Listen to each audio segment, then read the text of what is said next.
生气生气យើងប្រើថាខឹង诗生ចឹងជាអ្នក诗បូកជាមួយនឹងស្រៈ生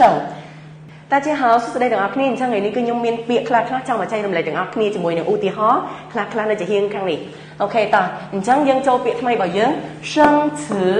生词ប្រែថាពាក្យថ្មី诗生词យើងបកថាពាក្យថ្មីតោះ生气យើងប្រែថាខឹង诗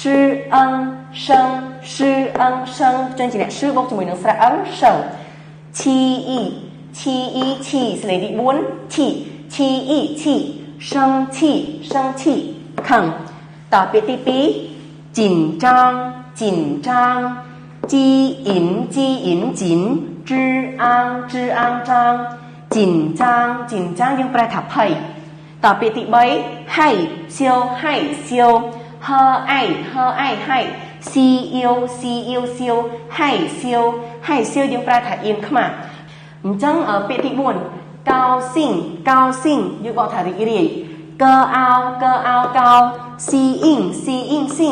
高兴យើងប្រែថារីករាយតើអញ្ចឹងយើងមកមើលឧទាហរណ៍របស់យើងម្ដងអញ្ចឹងខ្ញុំមានឧទាហរណ៍4នៅជាហៀងខាងនេះត例如ឧទាហរណ៍热无如例如បើន័យថាឧទាហរណ៍តើអញ្ចឹងឧទាហរណ៍ទី1你惹我生气了យើងប្រែថាអ្នកធ្វើឲ្យខ្ញុំខឹងហើយ呢以你日惹乌我诗生气了你惹我生气了អ្នកធ្វើឲ្យខ្ញុំខឹងហើយអូខេអញ្ចឹងយើងមកមើលឧទាហរណ៍ទី2របស់យើងម្ដង你别紧张呢以你不以别积银紧知昂张你别紧张មកន័យថាអ្នកកុំភ័យអូខេអញ្ចឹងយើងមកមើលឧទាហរណ៍ទី3របស់យើងម្ដង你让他害羞的想哭了呢以你日让他和爱